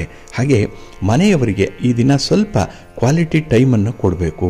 ಕುಟುಂಬಕ್ಕೆ ಈ ದಿನ ಗಮನ ಕೊಡಿ. ಕುಟುಂಬಸ್ಥರ ಆರೋಗ್ಯದ ಕಡೆ ಸ್ವಲ್ಪ ಗಮನ ಇಡಿ, ಒಳ್ಳೆಯದಾಗತ್ತೆ. ನಿಮ್ಮ ಇಷ್ಟ ದೇವರನ್ನು ಆರಾಧನೆ ಮಾಡ್ತಾ ಇರಿ. ಶಿವ ಪಾರ್ವತಿಯರ ದರ್ಶನ ಮಾಡಿ, ಶಿವಸ್ತೋತ್ರವನ್ನು ಹೇಳ್ಕೊಳ್ಳಿ. ಈ ದಿನ ಒಳ್ಳೆಯದಾಗುತ್ತೆ. ನಿಮ್ಮ ಅದೃಷ್ಟದ ಬಣ್ಣ ನೇರಳೆ, ಅದೃಷ್ಟದ ದಿಕ್ಕು ಪೂರ್ವ ದಿಕ್ಕು, ಅದೃಷ್ಟ ಸಂಖ್ಯೆ 1. ಕರ್ಕಾಟಕ ರಾಶಿ. ಕರ್ಕಾಟಕ ರಾಶಿಯವರಿಗೆ ಈ ದಿನ ನಿಮ್ಮ ರಾಶಿಯ ಅಧಿಪತಿಯಾದಂತಹ ಚಂದ್ರ ನಿಮಗೆ ಕುಟುಂಬ ಸ್ಥಾನದಲ್ಲಿದ್ದಾನೆ. ಇದನ್ನೇ ಧನಸ್ಥಾನ, ಇದನ್ನೇ ವಾಕ್ಸ್ಥಾನ ಅಂತ ಹೇಳಿ ಕರೀತಾರೆ. ಇದು 2ನೇ ಮನೆ. ಹಾಗಾಗಿ ಈ ದಿನ ನಿಮ್ಮ ಮಾತಿನಿಂದ ಸ್ವಲ್ಪ ವ್ಯತ್ಯಯಗಳು ಉಂಟಾಗುತ್ತೆ. ಮಾತಿನಿಂದ ಈ ದಿನ ನಿಮ್ಮ ಕೆಲಸ ಕಾರ್ಯಗಳು ಆಗಲ್ಲ. ಹಾಗಾಗಿ ನಿಮ್ಮ ಮಾತನ್ನು ಸ್ವಲ್ಪ ಹಿಡಿತದಲ್ಲಿಟ್ಕೊಳ್ಳುವಂಥದ್ದು. ಹಾಗೆ ಈ ಪರಿಸ್ಥಿತಿಯನ್ನು ನೋಡಿ ಯಾರ ಜೊತೆಯಲ್ಲಿ ನೀವು ಮಾತಾಡಬೇಕು, ಹೇಗೆ ಮಾತಾಡಬೇಕು, ಆ ಸನ್ನಿವೇಶ, ಇದರ ಪೂರ್ವಾಪರಗಳನ್ನು ಚೆನ್ನಾಗಿ ತಿಳ್ಕೊಳ್ಬೇಕು. ನಿಮ್ಮ ಮಾತಿನಿಂದ ಉಂಟಾಗುವಂಥ ಸಾಧಕ ಬಾಧಕಗಳನ್ನು ಮೊದಲೇ ತಿಳಿದು ನೀವು ಮಾತಾಡಬೇಕು. ಇಲ್ಲಾಂದರೆ ಮೌನವಾಗಿರುವಂಥದ್ದು ಬಹಳ ಸೂಕ್ತ ಈ ದಿನದಲ್ಲಿ. ಹಾಗೆ ನಿಮ್ಮ ಅಭಿಪ್ರಾಯವನ್ನು ವ್ಯಕ್ತಪಡಿಸುವ ಮೊದಲು ಒಂದಲ್ಲ 2 ಸಲ ಆಲೋಚನೆ ಮಾಡಿ ನಿಮ್ಮ ಹೇಳಿಕೆಯನ್ನು ಕೊಡಬೇಕು. ಇಲ್ಲಾಂದರೆ ಆ ಹೇಳಿಕೆಗಳಿಂದ ತಪ್ಪು ಅಭಿಪ್ರಾಯಗಳು ಉಂಟಾಗುವಂಥ ಸಾಧ್ಯತೆಗಳು ಜಾಸ್ತಿ ಇದೆ. ನೀವು ಒಳ್ಳೆಯದನ್ನೇ ಮಾಡ್ತೀರಿ, ಒಳ್ಳೆಯ ಆಲೋಚನೆಯನ್ನೇ ಮಾಡ್ತೀರಿ. ಆದರೆ ಅದನ್ನು ತಿಳಿಯುವಂಥವರು, ನಿಮ್ಮ ಎದುರಿಗಿರುವಂಥ ವ್ಯಕ್ತಿ ಅದನ್ನು ತಪ್ಪಾಗಿ ಗ್ರಹಿಸುವಂಥ ಸಾಧ್ಯತೆ ಇದೆ. ಇದರಿಂದ ನಿಮಗೆ ವೃಥಾ ದೋಷಾರೋಪಣೆಗಳು ಬರುವಂಥದ್ದು ಕೂಡ ಇರುತ್ತೆ. ಸ್ವಲ್ಪ ಎಚ್ಚರಿಕೆ ಇರಲಿ. ಹಾಗೆ ಈ ದಿನ ಕಾರ್ಯ ಸಾಧನೆ ಮಾಡುವಂಥ ಸಂದರ್ಭದಲ್ಲಿ ಯಾರಿಗೂ ಕೂಡ ತೊಂದರೆ ಆಗಬಾರ್ದು, ಅಪಾಯ ಆಗಬಾರ್ದು, ಸಮಸ್ಯೆ ಆಗಬಾರ್ದು. ಅಲ್ಲಿಯವರೆಗೆ ನಿಮ್ಮ ದೂರಾಲೋಚನೆ ಅನ್ನುವಂಥದ್ದು ಇರಬೇಕು. ಹಾಗೆ ಜೀವನದಲ್ಲಿ ಒಂದು ವಿಷನನ್ನು ಇಟ್ಕೊಳ್ಬೇಕು. ನಾಳೆ ಹೇಗೆ ಅನ್ನುವಂಥ ವಿಚಾರವನ್ನು ಈ ದಿನವೇ ನೀವು ಯೋಚನೆ ಮಾಡಬೇಕು. ಹಾಗಾಗಿ ತತ್ಕಾಲಕ್ಕೆ ನಿಮಗೆ ಸಿಕ್ಕುವಂಥ ಸುಖವನ್ನು ಈ ದಿನ ಮರೆತು ಬಿಡಬೇಕು. ಏಕೆ ಅಂತ ಹೇಳಿದ್ರೆ ಈ ದಿನದ ಸುಖ ನಾಳೆಗೆ ನಿಮಗೆ ಸುಖವಲ್ಲದೇ ಇರಬಹುದು. ಹಾಗಾಗಿ ನಾಳಿನ ಹಿನ್ನೆಲೆಯಲ್ಲಿ ನೀವು ಕೆಲವು ಆಲೋಚನೆಗಳನ್ನು ಮಾಡಬೇಕು, ಕೆಲವು ತೀರ್ಮಾನಗಳನ್ನು ಕೈಗೊಳ್ಳಬೇಕಾಗತ್ತೆ. ಹಾಗೆ ಈ ದಿನದಲ್ಲಿ ನಿಮ್ಮ ಆರೋಗ್ಯದ ಕಡೆ, ಅದರಲ್ಲೂ ವಿಶೇಷವಾಗಿ ಜಠರದ ಸಮಸ್ಯೆಯ ಕಡೆ ಸ್ವಲ್ಪ ಗಮನ ಕೊಡಬೇಕಾಗತ್ತೆ. ಹಾಗೆ ಈ ದಿನ ಅತಿಯಾಗಿ ಆತ್ಮವಿಶ್ವಾಸ ಇಟ್ಕೊಂಡು ಕೆಲಸ ಮಾಡಬೇಡಿ, ಸ್ವಲ್ಪ ಅದು ನಿಯಂತ್ರಣದಲ್ಲಿರಲಿ, ಎಚ್ಚರಿಕೆ ಇರಲಿ. ನಿಮ್ಮ ಇಷ್ಟ ದೇವರನ್ನು ಆರಾಧನೆ ಮಾಡ್ತಾ ಇರಿ. ಹಾಗೆ ಸುಬ್ರಹ್ಮಣ್ಯ ಭುಜಂಗ ಸ್ತೋತ್ರವನ್ನು ಹೇಳ್ಕೊಳ್ಳಿ. ಈ ದಿನ ಸುಬ್ರಹ್ಮಣ್ಯ ಸ್ವಾಮಿ ಆರಾಧನೆ ಮಾಡಿ ಪ್ರಾರ್ಥನೆ ಮಾಡಿಕೊಳ್ಳಿ. ಸಾಧ್ಯ ಆದರೆ ದರ್ಶನ ಮಾಡಿ, ಒಳ್ಳೆಯದಾಗುತ್ತೆ. ನಿಮ್ಮ ಅದೃಷ್ಟದ ಬಣ್ಣ ಬಿಳುಪು, ಅದೃಷ್ಟದ ದಿಕ್ಕು ಈಶಾನ್ಯ ದಿಕ್ಕು, ಅದೃಷ್ಟ ಸಂಖ್ಯೆ 3. ಸಿಂಹರಾಶಿ. ಸಿಂಹರಾಶಿಯವರಿಗೆ ಈ ದಿನದ ಮೊದಲ ಭಾಗ ಏನಿದೆ, ಆರಂಭದ ದಿನದಲ್ಲಿ ತುಂಬ ಅನುಕೂಲತೆಗಳು ಇರುತ್ತೆ. ನಿಮ್ಮ ಕೆಲಸ ಕಾರ್ಯಗಳನ್ನು ಬಹಳ ವಿಶೇಷ ರೀತಿಯಲ್ಲಿ ಮಾಡ್ತೀರಿ. ಬಹಳ ಅದ್ವಿತೀಯವಾದಂತಹ ಬುದ್ಧಿವಂತಿಕೆ ನಿಮಗಿದೆ. ಸಮಸ್ಯೆಗಳನ್ನು ಪರಿಹಾರ ಮಾಡಿಕೊಳ್ಳುವಂಥ ಒಂದು ಚಾಕಚಕ್ಯತೆ ಇದೆ. ಹಾಗೆ ನಿಮಗೆ ಬೇಡದಂತಹ ವ್ಯಕ್ತಿಗಳನ್ನು ಹೇಗೆ ದೂರ ಇಡಬೇಕು, ಅವರನ್ನು ಹೇಗೆ ಡಿಸ್ಕಾರ್ಡ್ ಮಾಡಬೇಕು ಅನ್ನುವಂಥ ವಿಚಾರ ಕೂಡ ನಿಮ್ಮ ಬುದ್ಧಿವಂತಿಕೆಯನ್ನು ಅವಲಂಬಿಸಿರುತ್ತೆ. ಹಾಗೆ ನಿಮ್ಮ ಪ್ರಯತ್ನಗಳಿಗೆ ಉತ್ತಮ ಫಲ ಸಿಕ್ಕುವಂತಹ ಸಂದರ್ಭ ಅಂತ ಹೇಳಿದ್ರೆ ಈ ದಿನ ಬೆಳಗಿನ ಅವಧಿಯಲ್ಲಿ. ಹಾಗಾಗಿ ಯಾವುದಾದ್ರೂ ಒಂದು ವಿಶೇಷ ಕಾರ್ಯವನ್ನು ಮಾಡಬೇಕು. ಹಣಕಾಸಿನ ವಿಚಾರ, ವ್ಯಾಪಾರದ ವಿಚಾರ, ಉದ್ಯೋಗದ ವಿಚಾರ, ನಿಮ್ಮ ವೈಯಕ್ತಿಕ ಆರೋಗ್ಯದ ವಿಚಾರ ಇತ್ಯಾದಿಗಳಲ್ಲಿ ಪ್ರಮುಖವಾಗಿರುವಂಥ ವಿಚಾರ. ಇದರನ್ನ ನೀವು ಈ ಬೆಳಗಿನ ಅವಧಿಯಲ್ಲೇ ತೀರ್ಮಾನವನ್ನು ಕೈಗೊಳ್ಳುವಂಥದ್ದನ್ನು ಮಾಡಿ, ಒಳ್ಳೆಯದಾಗತ್ತೆ. ಆದರೆ ಸಂಜೆಯ ಸಮಯಕ್ಕೆ ಈ ಹಣಕಾಸಿನ ಸಮಸ್ಯೆ ಉಂಟಾಗುವಂಥದ್ದಿದೆ. ಖರ್ಚು ವೆಚ್ಚಗಳು ಜಾಸ್ತಿ ಆಗುತ್ತೆ, ಓಡಾಟ ಜಾಸ್ತಿ ಇದೆ. ಇನ್ನು ಕಾನೂನು ಕಟ್ಟಳೆಗಳ ವಿಚಾರದಲ್ಲೂ ಕೂಡ ಈ ದಿನ ಸ್ವಲ್ಪ ತ್ರಾಸ ಆಗುವಂಥ ಸಾಧ್ಯತೆ ಇದೆ. ಹಾಗೆ ಈ ದಿನ ವಿರೋಧಿಗಳ ಸಂಖ್ಯೆ ಜಾಸ್ತಿ ಆಗಬಾರ್ದು, ಸ್ವಲ್ಪ ನೋಡ್ಕೊಳ್ಳಿ. ಅಂದರೆ ಎಲ್ಲರ ಜೊತೆಯಲ್ಲಿ ಸ್ವಲ್ಪ ಪ್ರೀತಿಯಿಂದ ಮಾತಾಡಿ, ಹೊಂದಾಣಿಕೆಯನ್ನು ಮಾಡ್ಕೊಂಡು ಹೋಗುವಂಥ ಒಂದು ಪ್ರಯತ್ನವನ್ನು ಮಾಡಿ. ಆದರೆ ನಿಮ್ಮ ಮಾತು ಮತ್ತು ನಿಮ್ಮ ನಡವಳಿಕೆ ಇದರಲ್ಲಿ ಸ್ವಲ್ಪ ನಿಯಂತ್ರಣ ಇಟ್ಕೊಳ್ಳುವಂಥದ್ದು ತುಂಬ ಉತ್ತಮ. ಇನ್ನು ಈ ದಿನದಲ್ಲಿ ನಿಮ್ಮ ಆಲೋಚನೆಗಳು ಅಷ್ಟೊಂದು ಸ್ಥಿರವಾಗಿರಲ್ಲ, ವೇವರಿಯಾಗಿ ಇರುವಂಥದ್ದು. ಏಕೆಂದರೆ ಚಂದ್ರ ನಿಮಗೆ ಅಷ್ಟೊಂದು ಸುಸ್ಥಿರವಾದಂಥ ಮನಸ್ಸನ್ನು ಕೊಟ್ಟಿಲ್ಲ. ಹಾಗಾಗಿ ಆಕರ್ಷಣೆಗೆ ಒಳಗಾಗುವಂಥ ಸಾಧ್ಯತೆಗಳು ಜಾಸ್ತಿ ಇರುತ್ತೆ. ವಿದ್ಯಾರ್ಥಿಗಳು ವಿಶೇಷವಾಗಿ ನಿಮ್ಮ ಒಂದು ಗುರಿಯನ್ನು ತಲುಪಬೇಕು. ನಿಮ್ಮ ಓದು, ನಿಮ್ಮ ವ್ಯಾಸಂಗ ಇದನ್ನು ಸ್ವಲ್ಪ ಹಠದ ರೀತಿಯಲ್ಲಿ ಮುಂದುವರಿಸಬೇಕು. ತಪ್ಪು ದಾರಿ ಹಿಡಿಯುವಂಥ ಸಾಧ್ಯತೆ ಈ ದಿನ ಹೆಚ್ಚಾಗಿರುತ್ತೆ, ಸ್ವಲ್ಪ ಎಚ್ಚರಿಕೆ. ಇನ್ನು ಉದ್ಯೋಗದಲ್ಲಿ ಇರುವಂತಹ ಕೆಲವು ಸಮಸ್ಯೆಗಳನ್ನು ಪರಿಹಾರ ಮಾಡ್ಕೊಳ್ತೀರಿ. ಆದರೆ ಈ ಬೆಲೆ ಬಾಳುವಂತಹ ಸಮಯ ಏನಿದೆ, ಅಥವಾ ವಸ್ತುಗಳೇನಿದೆ, ಅಥವಾ ವ್ಯಕ್ತಿಗಳು ಯಾರಿದ್ದಾರೆ, ಇವರ ಜೊತೆಯಲ್ಲಿ ಸ್ವಲ್ಪ ಸಾಮರಸ್ಯದಿಂದ ಇರಬೇಕು. ಸ್ವಲ್ಪ ಜೋಪಾನ ಮಾಡ್ಕೊಳ್ಳಿ, ಒಳ್ಳೆಯದಾಗತ್ತೆ. ನಿಮ್ಮ ಇಷ್ಟ ದೇವರನ್ನು ಆರಾಧನೆ ಮಾಡಿಕೊಳ್ಳಿ. ಹಾಗೆ ಭಕ್ತಿಯಿಂದ ಈ ದಿನ ನೀವು ಸುಬ್ರಹ್ಮಣ್ಯ ಸ್ತೋತ್ರವನ್ನು ಹೇಳ್ಕೊಳ್ಳಿ. ಹಾಗೆ ಶಿವನ ಪರಿವಾರ ದೇವತೆಗಳನ್ನು ಪ್ರಾರ್ಥನೆ ಮಾಡಿಕೊಳ್ಳಿ. ಈ ದಿನ ಒಳ್ಳೆಯದಾಗತ್ತೆ. ನಿಮ್ಮ ಅದೃಷ್ಟದ ಬಣ್ಣ ಕೆಂಪು, ಅದೃಷ್ಟದ ದಿಕ್ಕು ಪೂರ್ವ ದಿಕ್ಕು, ಅದೃಷ್ಟ ಸಂಖ್ಯೆ 1. ಕನ್ಯಾ ರಾಶಿ. ಕನ್ಯಾ ರಾಶಿಯವರಿಗೆ ಈ ದಿನ ವ್ಯಯಸ್ಥಾನದಲ್ಲಿ ಚಂದ್ರ ಇದ್ದಾನೆ, 12ನೇ ಮನೆ. ಅದರಲ್ಲೂ ಈ ಬೆಳಗಿನ ಸಮಯದಲ್ಲಿ ಸ್ವಲ್ಪ ಚಿಂತೆಗೆ ಕಾರಣವಾಗುವಂಥದ್ದು. ಕೆಲಸ ಕಾರ್ಯಗಳನ್ನು ಆರಂಭ ಮಾಡಲಿಕ್ಕೆ ಈ ದಿನ ಮನಸ್ಸಿಲ್ಲ, ಸ್ವಲ್ಪ ಸೋಮಾರಿತನ ಕೂಡ ಇರುವಂಥದ್ದು ಇದೆ. ಹಾಗೆ ನಿಮ್ಮ ಕಾರ್ಯಕ್ಷೇತ್ರದಲ್ಲಿ ಅನಿಶ್ಚಿತತೆ ಇರುವಂಥದ್ದು. ಅಂದರೆ ಯಾವುದೂ ಕೂಡ ಒಂದು ಸ್ಪಷ್ಟವಾದಂಥ ಚಿತ್ರಣ ನಿಮಗೆ ಸಿಗ್ತಾ ಇಲ್ಲ. ಹಾಗಾಗಿನೇ ನಿಮ್ಮ ಚಿಂತೆಗೆ ಕಾರಣವಾಗುವಂಥ ಕೆಲಸ ಕಾರ್ಯಗಳು ನೂರಾರು ಇರುವಂಥದ್ದು. ಅದರಲ್ಲೂ ಈ ಪ್ರೀತಿ ಪ್ರೇಮದ ವಿಚಾರದಲ್ಲಿ ಈ ದಿನ ಮನಸ್ಸಿಗೆ ತುಂಬ ಬೇಸರ ಆಗುವಂಥದ್ದು ಕೂಡ ಇದೆ. ಹಾಗೆ ಈ ಸಂಜೆಯ ಸಮಯದಲ್ಲಿ ನಿಮ್ಮ ಕೆಲಸ ಕಾರ್ಯಗಳು ಸ್ವಲ್ಪ ಮಟ್ಟಿನ ಫಲವನ್ನು ಕೊಟ್ಟಾಗ ಸಂಭ್ರಮ ಸಂತೋಷ ಅನ್ನುವಂಥದ್ದು ಇರುತ್ತೆ. ಆದರೆ ಈ ಸಂತೋಷಕ್ಕೂ ಕೂಡ ಸ್ವಲ್ಪ ಮಿತಿ ಅನ್ನುವಂಥದ್ದು ಇರಲೇಬೇಕು. ಹಾಗೆ ಈ ದಿನ ಕುಟುಂಬದಲ್ಲಿರುವಂತಹ ಆತ್ಮೀಯತೆಯ ಕಾಲಕ್ಷೇಪ ನಿಮ್ಮ ಒಂದು ಸಮಸ್ಯೆಯನ್ನು ನಿವಾರಣೆ ಮಾಡುತ್ತೆ. ಅಂದರೆ ಕುಟುಂಬಸ್ಥರ ಜೊತೆಯಲ್ಲಿ ನಿಮ್ಮ ವಿಚಾರಗಳನ್ನು ಚರ್ಚೆ ಮಾಡೋದ್ರಿಂದ, ಅವರ ಒಂದು ಸಲಹೆ ಮಾರ್ಗದರ್ಶನವನ್ನು ಸಹಕಾರವನ್ನು ಪಡ್ಕೊಳ್ಳೋದ್ರಿಂದ ಸಮಸ್ಯೆಗಳು ನಿವಾರಣೆ ಆಗುತ್ತೆ. ಹಾಗೆ ಈ ದಿನ ನಿಮ್ಮ ಒಡ ಹುಟ್ಟಿದವರ ಜೊತೆಯಲ್ಲಿ ತುಂಬ ಸಾಮರಸ್ಯದಿಂದ ಇರುವಂಥ ಒಂದು ಪ್ರಯತ್ನವನ್ನು ಮಾಡ್ತೀರಿ. ಆದರೆ ನಿಮ್ಮ ಪ್ರಯತ್ನಕ್ಕೆ ಆ ಕಡೆಯಿಂದ ಅಷ್ಟೇ ಒಂದು ಪ್ರತಿಸ್ಪಂದನೆ ಅನ್ನುವಂಥದ್ದು ಇರಲ್ಲ. ನಿಮಗೆ ಮನಸ್ಸಿದೆ, ಆದರೆ ಅವರಿಗೆ ಮನಸ್ಸಿರಲ್ಲ. ಇದರಿಂದ ಸ್ವಲ್ಪ ಭಿನ್ನಾಭಿಪ್ರಾಯಗಳು ಮತ್ತಷ್ಟು ಉಲ್ಬಣ ಆಗುವಂಥ ಸಾಧ್ಯತೆಗಳು ಜಾಸ್ತಿ ಇರುತ್ತೆ. ಹಾಗೆ ನಿಮ್ಮ ಪ್ರಯತ್ನಕ್ಕೆ, ಅದರಲ್ಲೂ ವಿಶೇಷವಾಗಿ ವಿದ್ಯಾರ್ಥಿಗಳು ನಿಮ್ಮ ಪ್ರಯತ್ನಕ್ಕೆ ತಕ್ಕ ಫಲವನ್ನು ಪಡ್ಕೊಳ್ಳುವಂಥ ಸಂದರ್ಭಗಳು ಕಡಿಮೆ ಇದೆ. ಆದರೆ ನಿರಾಸೆ ಅನ್ನುವಂಥದ್ದು ಇಟ್ಕೊಳ್ಬಾರ್ದು. ಪ್ರಯತ್ನವನ್ನು ಮುಂದುವರಿಸಿ. ಇವತ್ತು ನಿಮಗೆ ಫಲ ಸಿಕ್ಕದೇ ಇರ್ಬೋದು, ನಾಳೆ ಒಳ್ಳೆಯ ಫಲ ಅಂತೂ ಸಿಕ್ಕೇ ಸಿಕ್ಕತ್ತೆ. ಹಾಗಾಗಿ ಒಳ್ಳೆಯ ದಿನಗಳನ್ನು ನಿರೀಕ್ಷೆ ಮಾಡ್ತಾ ಇರಿ. ಒಳ್ಳೆಯ ಆಲೋಚನೆಯನ್ನು ಮಾಡಿ, ತುಂಬ ಪಾಸಿಟಿವ್ ಆಗಿರಿ. ಈ ದಿನ ನಿಮ್ಮ ಆಲೋಚನೆಯಲ್ಲಾಗಲಿ ನಿಮ್ಮ ಕೆಲಸದಲ್ಲಾಗಲಿ ಒಳ್ಳೆಯದೇ ಫಲಿತಾಂಶ ನಿಮಗೆ ಸಿಕ್ಕತ್ತೆ. ನಿಮ್ಮ ಇಷ್ಟ ದೇವರನ್ನು ಆರಾಧನೆ ಮಾಡಿಕೊಳ್ಳಿ. ಹಾಗೆ ಭಕ್ತಿಯಿಂದ ಈ ದಿನ ಶ್ರೀರಾಮ ರಕ್ಷಾ ಸ್ತೋತ್ರವನ್ನು ಹೇಳ್ಕೊಳ್ಳಿ. ರಾಮನಾಮ ಜಪ ಮಾಡಿ, ಒಳ್ಳೆಯದಾಗತ್ತೆ. ನಿಮ್ಮ ಅದೃಷ್ಟದ ಬಣ್ಣ ನೇರಳೆ, ಅದೃಷ್ಟದ ದಿಕ್ಕು ಈಶಾನ್ಯ ದಿಕ್ಕು, ಅದೃಷ್ಟ ಸಂಖ್ಯೆ 6. ತುಲಾರಾಶಿ. ತುಲಾರಾಶಿಯವರಿಗೆ ಈ ದಿನ 11ರಲ್ಲಿ ಚಂದ್ರ, ಲಾಭಸ್ಥಾನ ಇದು. ಹಾಗಾಗಿ ನೀವು ಮಾಡುವಂತಹ ಪ್ರತಿ ಕೆಲಸದಲ್ಲೂ ಒಂದು ಲಾಭ ಇದೆ. ಇಲ್ಲಿ ಲಾಭ ಅಂದರೆ ಹಣದ ಲಾಭ ಒಂದೇ ಅಲ್ಲ, ನಿಮಗೆ ಸಂತೋಷ ಸಿಕ್ಕಿದ್ರೂ ಲಾಭ, ಅನುಕೂಲ ಆದರೂ ಕೂಡ ಲಾಭ. ಹಾಗೆ ತುಂಬ ಕಂಫರ್ಟಬಲ್ ಆಗಿರುವಂಥ ದಿನ ಇದು. ಇನ್ನು ಈ ದಿನದ ಕಾರ್ಯಕ್ಷೇತ್ರದಲ್ಲಿ ತುಂಬ ಅನುಕೂಲಕರವಾದಂಥ ವಾತಾವರಣ ಇದೆ. ಸಹೋದ್ಯೋಗಿಗಳ ಒಂದು ಸಹಾಯ ಇದೆ, ಮೇಲಧಿಕಾರಿಗಳ ಮಾರ್ಗದರ್ಶನ ಇದೆ. ಹಾಗೆ ನಿಮ್ಮ ವ್ಯಾಪಾರ ಕ್ಷೇತ್ರದಲ್ಲಿ, ಅದರಲ್ಲೂ ಸ್ವಂತ ಬಿಸಿನೆಸ್ಸಲ್ಲಿ ಈ ದಿನ ತುಂಬ ಒಂದು ಪ್ರಗತಿ ಅನ್ನುವಂಥದ್ದು ಇದೆ. ಹಾಗೆ ನಿಮ್ಮ ಉದ್ಯೋಗದ ನಿಮಿತ್ತವಾಗಿ ಈ ದಿನ ತುರ್ತು ಪ್ರಯಾಣ ಮಾಡುವಂಥ ಸಾಧ್ಯತೆ ಕೂಡ ಇದೆ. ಪ್ರಯಾಣ ನಿಮಗೆ ಶುಭ ಲಾಭ ಎರಡನ್ನೂ ಕೂಡ ತರುತ್ತೆ. ಆದರೆ ಈ ಪರಿಸ್ಥಿತಿಗೆ ಹೊಂದಿಕೊಳ್ಳುವಂಥ ಸ್ವಭಾವವನ್ನು ಈ ದಿನ ಇನ್ನೂ ಉತ್ತಮಪಡಿಸ್ಕೊಳ್ಬೇಕು. ಈಗಾಗಲೇ ಇದೆ, ಆದರೆ ಈ ಸಂದರ್ಭ ಸನ್ನಿವೇಶವನ್ನು ನೋಡಿ ಮತ್ತಷ್ಟು ಅಡ್ಯಾಪ್ಟಬಿಲಿಟಿಯನ್ನು ನೀವು ಹೊಂದಿಕೊಳ್ಬೇಕಾಗತ್ತೆ. ಅದು ತುಂಬ ಸೂಕ್ತ. ಇನ್ನು ಈ ದಿನ ಹಿರಿಯರ ಮಾರ್ಗದರ್ಶನ ಏನಿದೆ ಅದು ನಿಮಗೆ ಉತ್ತಮ ಅನುಕೂಲವನ್ನು ತರುವಂಥದ್ದು. ಅವರ ಅನುಭವದ ಮಾತು ಈ ದಿನ ನಿಮ್ಮನ್ನು ಮುನ್ನಡೆಸುತ್ತೆ.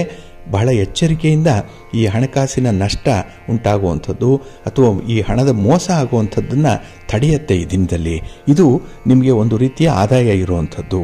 ಹಾಗೆ ಈ ದಿನದಲ್ಲಿ ತೆಂಗು, ಅಡಿಕೆ, ಕೊಬ್ಬರಿ, ಹಣ್ಣು, ತರಕಾರಿ ಇತ್ಯಾದಿಗಳನ್ನು ಮಾರಾಟ ಮಾಡುವಂಥವ್ರಿಗೆ ತುಂಬ ಲಾಭ ಇರುವಂಥ ಸಂದರ್ಭ ಇದು. ಹಾಗೆ ಈ ದಿನ ನಿಮ್ಮ ಪರಿಸ್ಥಿತಿಯನ್ನು ತಪ್ಪಿಸ್ಕೊಳ್ಬೇಕು. ಅಂದರೆ ನಿಮಗೆ ಬಂದೊದಗುವಂಥ ಕೆಲವು ತೊಂದರೆಗಳಿರ್ಬೋದು, ಅಪಾಯಗಳಿರ್ಬೋದು ಅಥವಾ ಆರೋಪಗಳಿರ್ಬೋದು, ಇದನ್ನು ತಪ್ಪಿಸ್ಕೊಳ್ಳಿಕ್ಕೆ ಎಲ್ಲೋ ಒಂದು ಕಡೆ ಸಣ್ಣ ಮಟ್ಟದಲ್ಲಿ ಸುಳ್ಳು ಹೇಳುವಂಥ ಸಾಧ್ಯತೆ ಇದೆ. ನಿಮ್ಮ ರಕ್ಷಣೆಗಾಗಿ ನೀವು ಮಾಡಿಕೊಳ್ಳುವಂಥ ತಂತ್ರ ಇದು. ಆದರೆ ಇದರಲ್ಲೂ ಕೂಡ ಒಂದು ಮಿತಿ ಇದ್ದರೆ ತುಂಬ ಸೂಕ್ತ. ಹಾಗೆ ಈ ದಿನ ವೃತ್ತಿಪರ ಉದ್ಯೋಗದಲ್ಲಿ ಹೆಚ್ಚುವರಿ ಕೆಲಸದ ಹೊರೆ ಸಿಕ್ಕುವಂಥದ್ದು, ಅಂದರೆ ಜವಾಬ್ದಾರಿಗಳು ಜಾಸ್ತಿ ಆಗುತ್ತೆ, ಒತ್ತಡಗಳು ಜಾಸ್ತಿ ಆಗುತ್ತೆ.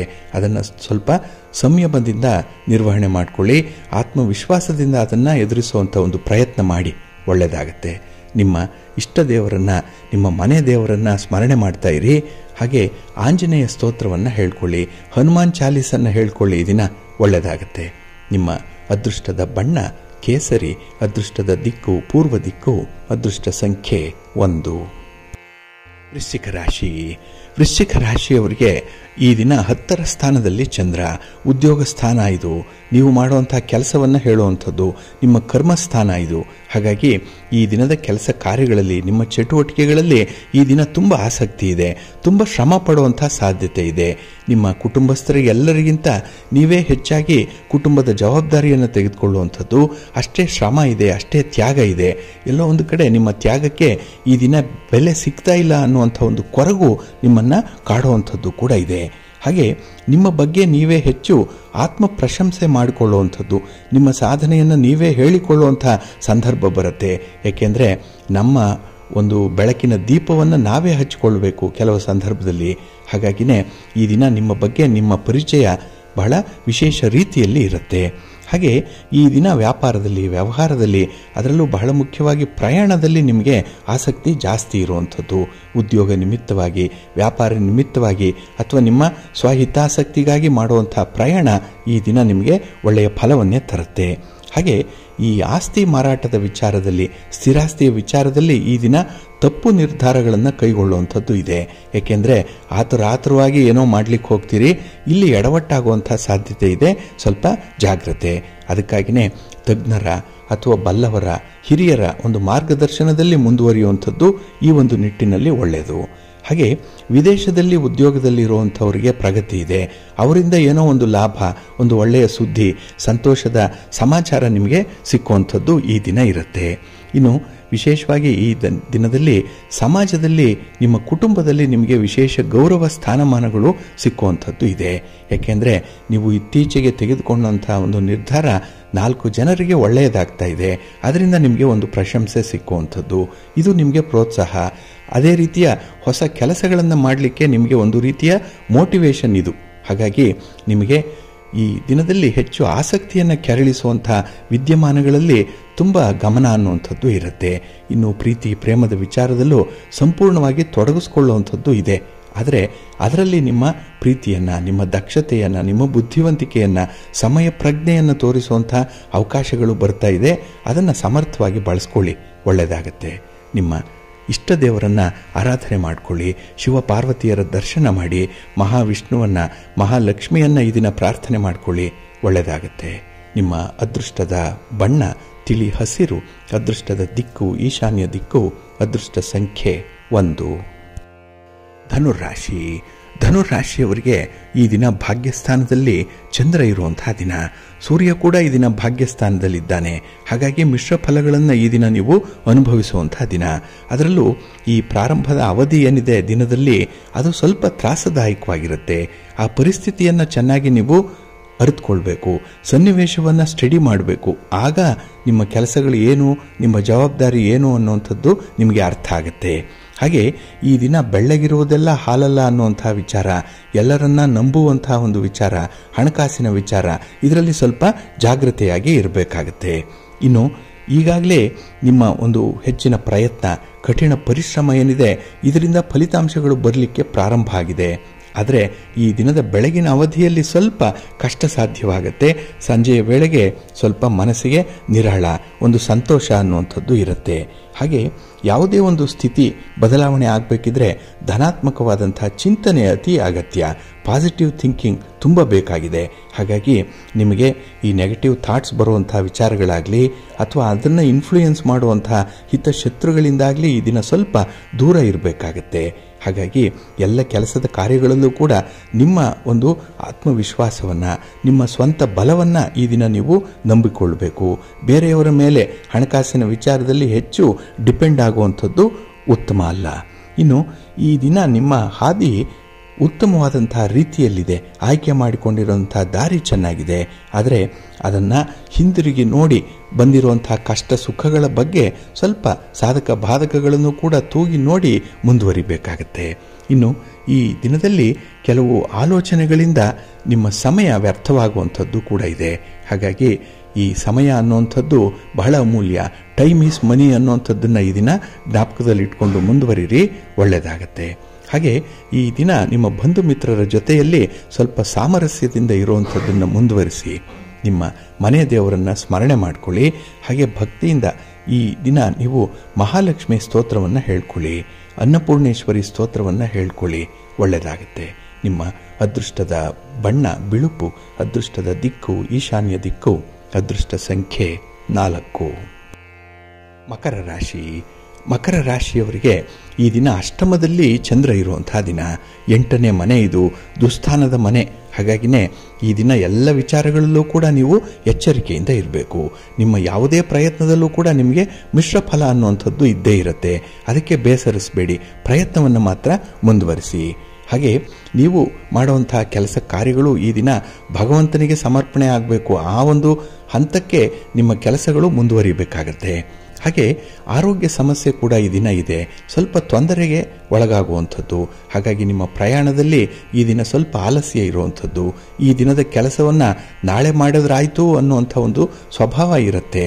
ಹಾಗಾಗಿನೇ ಈ ದಿನದಲ್ಲಿ ನೀವು ಮಾಡುವಂಥ ಪ್ರಯತ್ನದಲ್ಲಿ ಅಷ್ಟೊಂದು ಒಳ್ಳೆಯ ಫಲ ಅನ್ನುವಂಥದ್ದು ಸಿಕ್ಕಲ್ಲ. ಹಾಗೆ ಈ ದಿನ ದೀರ್ಘ ಪ್ರಯಾಣ ಅನ್ನುವಂಥದ್ದು ಏನಾದರೂ ಇದ್ದರೆ ಅದನ್ನು ಸ್ವಲ್ಪ ಮುಂದಕ್ಕೆ ಹಾಕುವಂಥದ್ದು ಉತ್ತಮ. ಇನ್ನು ಬೇರೆಯವರ ವಾಹನವನ್ನು ಓಡಿಸುವಂತಹ ಸಂದರ್ಭದಲ್ಲಿ ಸ್ವಲ್ಪ ಎಚ್ಚರಿಕೆ ಇರಲಿ. ಯಾಕೆಂದರೆ ವಾಹನದಿಂದ ನಿಮಗೆ ಯಾವುದೇ ರೀತಿಯ ಹೆಚ್ಚಿನ ಅನುಕೂಲತೆಗಳು ಇಲ್ಲ, ಅಲ್ಲಿನ ಒಂದು ನಷ್ಟ ಉಂಟಾಗುತ್ತೆ. ಮನಸ್ಸಿಗೆ ಬೇಸರ ಆಗುವಂಥದ್ದು ನಿಮ್ಮ ಪ್ರಯಾಣದ ಸಂದರ್ಭದಲ್ಲೇ ನಿಮಗೆ. ಹಾಗೆ ಈ ದಿನ ಯೋಜಿತ ಕೆಲಸ ಕಾರ್ಯಗಳು ನಿಧಾನ ಆಗುತ್ತೆ. ಆತುರದ ನಿರ್ಧಾರಗಳು ಕೂಡ ಈ ಸಂದರ್ಭದಲ್ಲಿ ಇರುವಂಥದ್ದು. ಈ ಎಲ್ಲದರ ಒಂದು ಸಾರಾಂಶ ನಿಮ್ಮ ಕೆಲಸ ಕಾರ್ಯಗಳಿಂದ ನಿಮ್ಮ ಯಾವುದೇ ರೀತಿಯ ಪ್ರಯತ್ನಕ್ಕೆ ಅನುಗುಣವಾದಂಥ ಫಲ ನಿಮಗೆ ಸಿಕ್ಕಲ್ಲ. ಹಾಗೆ ಈ ದಿನ ನಿಮ್ಮ ವಿರೋಧಿಗಳ ಸಂಖ್ಯೆ ಏನಿದೆ ಅದು ಒಂದು ಪಿತೂರಿಯನ್ನು ನಡೆಸುವಂಥದ್ದು, ಹಿತಶತ್ರುಗಳು. ಹಾಗಾಗಿ ನಿಮ್ಮ ಏಳ್ಗೆಯನ್ನು ಬಯಸದಂತಹ ಕೆಲವು ವ್ಯಕ್ತಿಗಳು ನಿಮ್ಮ ಸುತ್ತಮುತ್ತ ಇರ್ತಾರೆ. ಅಂಥವರಿಂದ ಈ ದಿನ ಒಂದು ಅಪಪ್ರಚಾರ ಆಗುವಂಥದ್ದು, ಎಲ್ಲೋ ಒಂದು ಕಡೆ ಗಾಳಿ ಸುದ್ದಿ ಬರುವಂಥ ಸಾಧ್ಯತೆಗಳು ಹೆಚ್ಚಾಗಿರುತ್ತೆ. ಇದು ನಿಮ್ಮ ಮನಸ್ಸಿನ ವೇದನೆಯನ್ನು ಹೆಚ್ಚು ಮಾಡುವಂಥದ್ದು. ಏಕೆಂದರೆ ನಂಬಿಕಸ್ಥರೇ, ನೀವು ಯಾರನ್ನು ನಂಬಿದ್ದೀರೋ ಅವರಿಂದಲೇ ನಿಮಗೆ ಈ ದಿನ ದ್ರೋಹ ಆಗುವಂಥದ್ದು ಕೂಡ ಇದೆ, ಮೋಸ ಆಗುವಂಥದ್ದು ಇರುತ್ತೆ. ಸ್ವಲ್ಪ ಜಾಗೃತರಾಗಿರಿ. ನಿಮ್ಮ ಮನೆ ದೇವರನ್ನು ಸ್ಮರಣೆ ಮಾಡಿಕೊಳ್ಳಿ, ನವಗ್ರಹಗಳನ್ನು ಈ ದಿನ ದರ್ಶನ ಮಾಡಿ, ನವಗ್ರಹ ಸ್ತೋತ್ರವನ್ನು ಹೇಳ್ಕೊಳ್ಳಿ, ಒಳ್ಳೆಯದಾಗತ್ತೆ. ನಿಮ್ಮ ಅದೃಷ್ಟದ ಬಣ್ಣ ಬಿಳುಪು, ಅದೃಷ್ಟದ ದಿಕ್ಕು ಈಶಾನ್ಯ ದಿಕ್ಕು, ಅದೃಷ್ಟ ಸಂಖ್ಯೆ 9. ಕುಂಭರಾಶಿ. ಕುಂಭರಾಶಿಯವರಿಗೆ ಈ ದಿನ ಸಂತೋಷದ ದಿನ. ಚಂದ್ರ ನಿಮಗೆ ಕಳತ್ರ ಸ್ಥಾನದಲ್ಲಿರುವಂತಹ ದಿನ. ಪ್ರೀತಿ ಪ್ರೇಮದ ವಿಚಾರದಲ್ಲಿ ನಿಮ್ಮ ಆಸೆಗಳನ್ನು ಬಯಕೆಗಳನ್ನು ಈಡೇರಿಸಿಕೊಳ್ಳುವಂತಹ ದಿನ. ಒಳ್ಳೆಯ ಹೊಂದಾಣಿಕೆ ಇದೆ, ಸಾಮರಸ್ಯ ಇದೆ. ಹಾಗೆ ಈ ದಿನದಲ್ಲಿ ನೀವು ಯಾರಿಂದ ಸಹಾಯವನ್ನು ನಿರೀಕ್ಷೆ ಮಾಡ್ತೀರಿ ಅದು ಸಮಯಕ್ಕೆ ಸರಿಯಾಗಿ ಒದಗಿ ಬರುವಂಥದ್ದು ಕೂಡ ಇದೆ. ಹಾಗಾಗಿನೇ ನಿಮ್ಮ ಹಣಕಾಸಿನ ವಿಚಾರ, ವ್ಯಾಪಾರದ ವಿಚಾರ, ಪ್ರಯಾಣದ ವಿಚಾರದಲ್ಲಿ ತುಂಬ ಅನುಕೂಲತೆಗಳನ್ನು ಕಾಣುವಂಥದ್ದು ಇದೆ. ಹಾಗೆ ಮನೆಯಲ್ಲೂ ಕೂಡ ಈ ದಿನ ತುಂಬ ಸಾಮರಸ್ಯ ಇದೆ. ನಿಮ್ಮ ಒಂದು ಮಾತಿಗೆ ಬೆಲೆ ಇದೆ, ಒಂದು ವ್ಯಾಲ್ಯೂ ಇದೆ, ಫೇಸ್ ವ್ಯಾಲ್ಯೂ ಚೆನ್ನಾಗಿದೆ. ಹಾಗಾಗಿನೇ ನೀವು ತೆಗೆದುಕೊಳ್ಳುವಂಥ ನಿರ್ಧಾರ ಸರ್ವಸಮ್ಮತವಾಗಿ ಇರುತ್ತೆ, ಎಲ್ಲರಿಗೂ ಇಷ್ಟ ಆಗುವಂಥದ್ದು. ಹಾಗೆ ಈ ದಿನದಲ್ಲಿ ನಿಮ್ಮ ಕುಟುಂಬಸ್ಥರು ಮಾಡುವಂತಹ ಕುಚೇಷ್ಟೆಯ ವಿದ್ಯಮಾನಗಳೇನಿದೆ ಅದು ಬಾಧೆಯಾಗಂಥ ರೀತಿಯಲ್ಲಿ ನೋಡಿಕೊಳ್ಳಿ. ಅಂದರೆ ಅಂಥ ವಿಚಾರಗಳಿಗೆ ಗಮನ ಕೊಡಬೇಡಿ.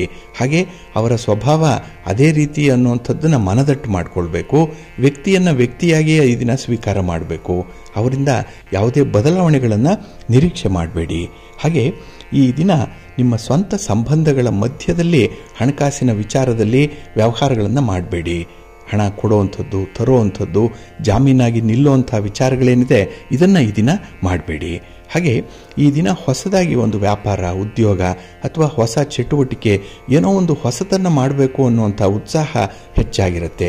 ತುಂಬ ಎನರ್ಜಿ ಇದೆ, ತುಂಬ ಒಂದು ಲವಲವಿಕೆ ಇದೆ ಈ ದಿನ.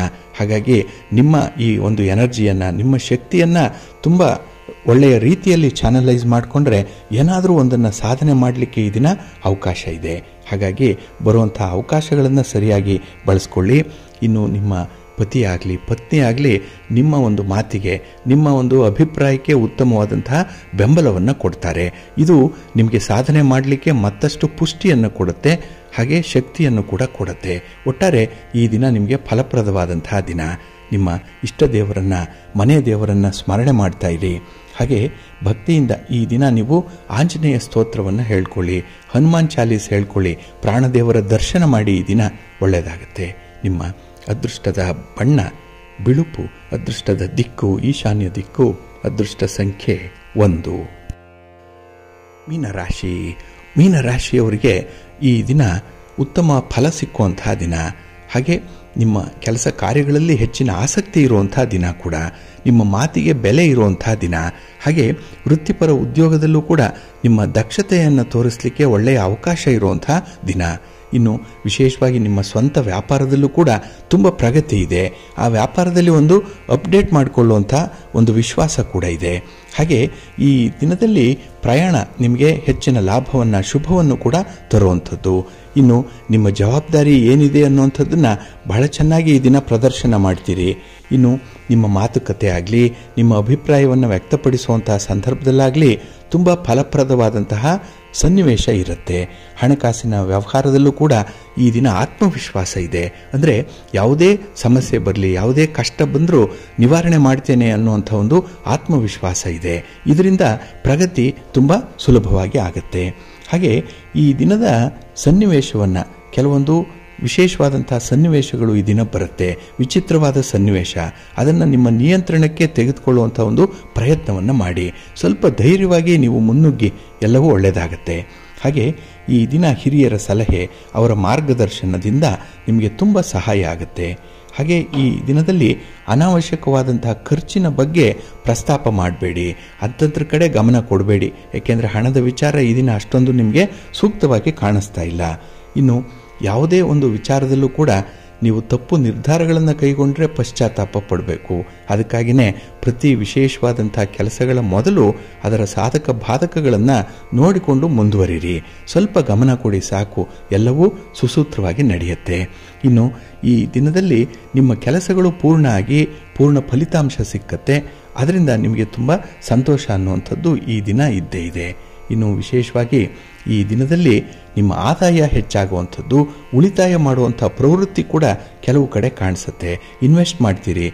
ಹಾಗೆ ಈ ಸ್ಥಿರಾಸ್ತಿಯ ವಿಚಾರವಾಗೂ ಕೂಡ ಒಳ್ಳೆಯ ನಿರ್ಧಾರಗಳಾಗುವಂಥ ಸಮಯ ಇದು. ಒಟ್ಟಾರೆ ನಿಮ್ಮ ಪ್ರಯತ್ನ ಈ ದಿನ ಯಶಸ್ವಿಯಾಗುತ್ತೆ. ಅದಕ್ಕೆ ನಿಮ್ಮ ಮನೆ ದೇವರನ್ನು, ನಿಮ್ಮ ಕುಲದೇವರನ್ನು ಪ್ರಾರ್ಥನೆ ಮಾಡಿಕೊಳ್ಳಿ. ಹಾಗೆ ಗಣಪತಿಯನ್ನು ಆರಾಧನೆ ಮಾಡಿ, ಗಣಪತಿಯ ಸ್ತೋತ್ರವನ್ನು ಈ ದಿನ ಹೇಳ್ಕೊಳ್ಳಿ, ಒಳ್ಳೆಯದಾಗತ್ತೆ. ನಿಮ್ಮ ಅದೃಷ್ಟದ ಬಣ್ಣ ಹಳದಿ, ಅದೃಷ್ಟದ ದಿಕ್ಕು ಈಶಾನ್ಯ ದಿಕ್ಕು, ಅದೃಷ್ಟ ಸಂಖ್ಯೆ 1.